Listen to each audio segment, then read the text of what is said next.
আসসালামু আলাইকুম প্রিয় খামারি ভাই ও বন্ধুরা, আপনারা যে যেখান থেকে দেশ কিংবা প্রবাস থেকে কাছে কিংবা দূরে আপনারা যেখান থেকে আমার এই ভিডিওটি দেখতে পারতেছেন, আমি সবাইকে জানাই ঘাসের মেলা কৃষি খামারের পক্ষ থেকে আন্তরিক শুভেচ্ছা এবং অভিনন্দন।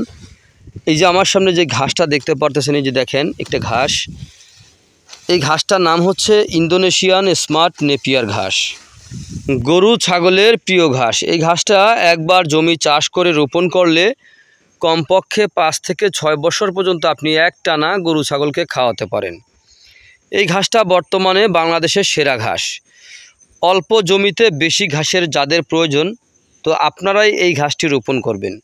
দেখেন, এই ঘাসটি বর্তমানে বাংলাদেশের সেরা ঘাস। এই ঘাসটি একবার যদি আপনি রোপণ করেন, একবার রোপণ করলে কমপক্ষে 5 থেকে 6 বছর আপনি একটানা গরু ছাগলকে খাওয়াতে পারবেন। পাতাযুক্ত নরম ঘাস ইন্দোনেশিয়ান স্মার্ট নেপিয়ার ঘাস। তো ইন্দোনেশিয়ান স্মার্ট নেপিয়ার ঘাস আপনি কোন জমিতে কিভাবে কখন রোপণ করবেন? দেখেন, ইন্দোনেশিয়ান স্মার্ট নেপিয়ার ঘাস যে কোনো জমিতে যে কোনো মাটিতে রোপণ করা যায়, কিন্তু জমি আপনার উঁচু জমি হতে হবে। যে সকল জমিতে জোয়ারের পানি অথবা বৃষ্টির পানি উঠে আবার চলে যায়, সে সকল জমিতেও আপনি রোপণ করতে পারেন। যে সকল জমিতে পানি আটকিয়ে থাকে, সে সকল জমিতে এই ঘাসটি রোপণ করলে হবে না। তো এই ঘাসটি গরু ছাগলকে খাওয়াতে কোনো প্রকার মেশিনের প্রয়োজন হয় না। গোড়া থেকে কেটে দিলে সম্পূর্ণরূপে এই ঘাসটি খেয়ে থাকে। তো দেখেন, একটি কাটিং থেকে একটি ঝোপে কি পরিমাণে ঘাস হয়েছে তা আপনারা দেখতে পারতেছেন।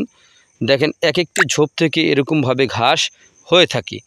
তো আপনারা যদি এই ঘাসের কাটিং রোপণ করতে চান, তাহলে আমার স্ক্রিনে দেওয়া নাম্বারে যোগাযোগ করবেন।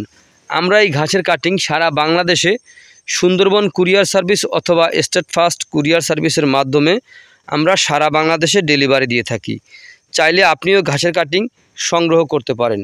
তো আপনারা যে যেখান থেকে দেশ কিংবা প্রবাস থেকে কাছে কিংবা দূরে আপনারা যেখান থেকে আমার এই ভিডিওটি দেখতে পারতেছেন, যদি আপনাদের এই ঘাসের কাটিংয়ের প্রয়োজন হয়, তাহলে আমার স্ক্রিনে দেওয়া নাম্বারে যোগাযোগ করবেন।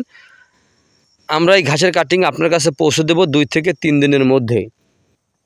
তো আপনারা যে যেখান থেকে আমার এই ভিডিওটি দেখতে পারতেছেন, যদি আপনাদের কাছে আমার এই ভিডিওটি ভালো লেগে থাকে, তাহলে আমার চ্যানেলটিকে সাবস্ক্রাইব করবেন, বেশি বেশি করে শেয়ার করবেন, যাতে নতুন খামারি ভাইরা দেখে এই ঘাসটি রোপণ করতে পারে, সেই সুযোগ আপনারা করে দিবেন। তো আপনারা যে যেখান থেকে আমার এই ভিডিওটি দেখতে পারতেছেন, তো সবার সুস্বাস্থ্য কামনা করে আমি আজকের মতো এখানে বিদায় নিছি। আসসালামু আলাইকুম রাহমাতুল্লাহি ওয়া বারাকাতুহু।